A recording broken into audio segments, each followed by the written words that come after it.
কিছু স্মৃতিকথা স্কুল সম্পর্কে আমি বলছি। ঘড়ির কাঁটায় তখন 10:40।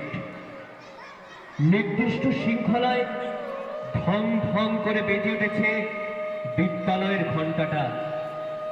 ঘন্টা শুনে উত্তেজনায় হঠাৎ ব্যাগটা টেনে কাঁধে তুলে নিয়ে ছুট দিলাম, কারণ আমার মাথায় এখন ঘুরছে আমাকে এখন পেয়ার লাইনে দাঁড়াতে হবে। স্টেজে দাঁড়িয়ে আমি জাতীয় সঙ্গীত করব, সেই উত্তেজনায় দ্রুত ছুটে চলেছি। কখনো কখনো প্রার্থনার লাইনে দাঁড়িয়ে প্রধান শিক্ষক কিছু বলতেন, আজ উপস্থিতি এত কম কেন, কি ব্যাপার? তারপর সম্মিলিত কণ্ঠে আমাদের জাতীয় সঙ্গীত। তারপর ক্লাসে প্রবেশ করা মাত্র উজ্জ্বল স্যার অঙ্ক বই হাতে আমাদের ক্লাসের দিকে এগিয়ে এলেন। অঙ্ক করাতে শুরু করলেন। একটা অঙ্কের প্রশ্ন ধরলেন। আমি তখন কাঁপা কাঁপা হাত তুলে দাঁড়িয়ে পড়লাম 12 গুণনীয়কগুলো। স্যার সঙ্গে সঙ্গে ক্লাসে সবার সামনে আমার প্রশংসা করে বোর্ডে আমার নামটি লিখে দিলেন। কি আনন্দ হয়েছিল সেদিন। তারপর ভূগোল বইটি হাতে অপেক্ষা করছেন পরিতোষ স্যার। তার কণ্ঠ ছিল অসাধারণ, যেন মনে হতো মঞ্চে দাঁড়িয়ে কথা বলছেন। এক হাতের টানে পৃথিবীকে এঁকে দিতেন। অভিক স্যার আমাদের ইতিহাসের ক্লাসে আমাদেরকে ওই বয়সে ইতিহাস বুঝিয়ে দিয়ে তারপর প্রশ্ন লিখে ইতিহাসটাকে একদম জলের মতো বুঝিয়ে দিতেন। মিঠে রোদের মধ্যে ছন্দা ম্যামের ক্রিয়ার কাল শিখতে বেশ ভালোই লাগতো। প্রবীর স্যারের ইংরাজি ক্লাস তার বলতেই নেই, এত দ্রুত উনি বোর্ডে লিখতে পারতেন, আমাদের দেখে অবাক লাগতো। বাবলু স্যারের পড়াধরা খুব মনে পড়ে।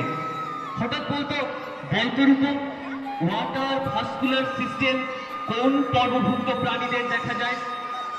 শুভ্রা ম্যাডামের পঞ্চম পিরিয়ডে কলিঙ্গ দেশের ঝড় বৃষ্টি পড়ানো। অঙ্গনা ম্যামের কর্মশিক্ষার ক্লাসে সেলাই করতে শেখানো।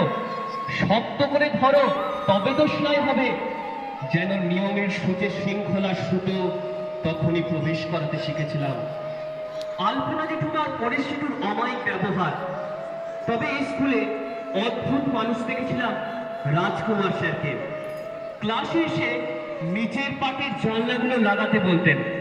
প্রথমে বুঝতে পারিনি কেন বলেছিলেন, পরে বুঝেছিলাম আমাদের মন যাতে বিক্ষিপ্ত না হয় সেই জন্যেই এই ব্যবস্থা। বেশিরভাগ শিক্ষককে আমি দেখেছি সামনে চেয়ার থেকে ক্লাস নিতে, কিন্তু আমার জীবনে আমি প্রথম দেখেছিলাম এই স্যারকে, যিনি পিছনের বেঞ্চে আমাদের সাথে একসাথে বসে ক্লাস নিতেন। উনি খুব ভালো করে জানতেন কিভাবে শিক্ষার সাথে সংস্কৃতির মেল বন্ধনটা করা যায়।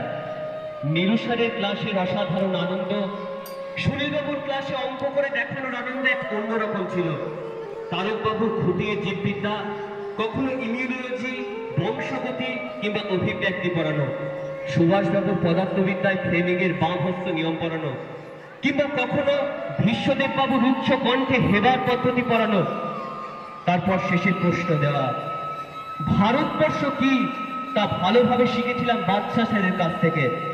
মানচিত্র চিহ্নিতকরণে গোটা ভারতকে আমাদের মস্তিষ্কে রোপণ করেছিলেন তিনি। বৃহস্পতিবার প্রথম ক্লাসে সুকান্ত স্যারের প্রবেশ।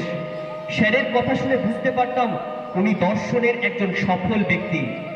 যদি আমাদের ভূগোল পড়াতেন, কিশোরবাবুর কাছে বাস্তব সংজ্ঞা, রাশিবিজ্ঞান, আরো কত কি। তার সাথে আমাদের মনস্তত্ত্বটা খুব ভালো বুঝতেন উনি।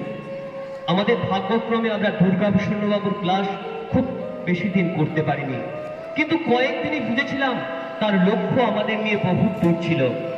ইন্দিরা ম্যাম ও চৈতালি ম্যাম আমাদের ইতিহাস বিষয়কে নিমেষের মধ্যে সহজ সরল করে দিয়েছিলেন। করোনা পিরিয়ডে খুব কম ক্লাস পেয়েছিলাম মৌমিতা ম্যামের। খুব আবছা মনে পড়ে বাংলা ব্যাকরণ করাতেন আমাদের। কার্তিক স্যারের কথা তো বলতেই নেই, তার আচার আচরণ আমার কাছে আদর্শ বলে মনে হয়।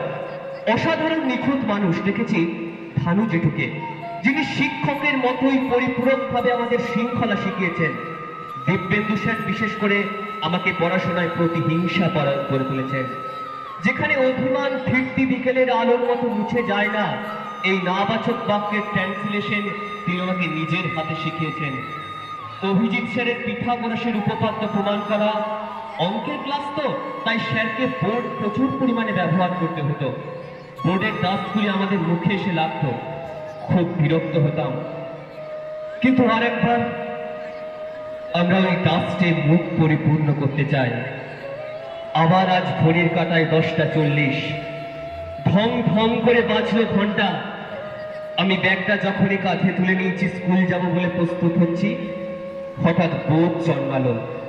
আমি তো আর পঞ্চম, সপ্তম, নবম কিংবা দশম শ্রেণীতে নয়, আমি এখন একাদশে। মন চাইলেও বনপুর স্কুলের ওই বেঞ্চগুলিতে বসে আমি আর ক্লাস করতে পারছি না।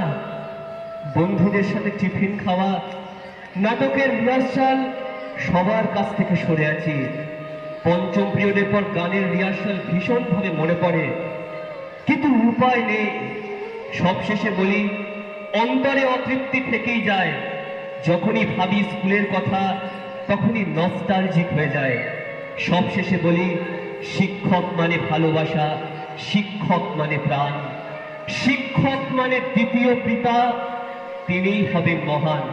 নমস্কার।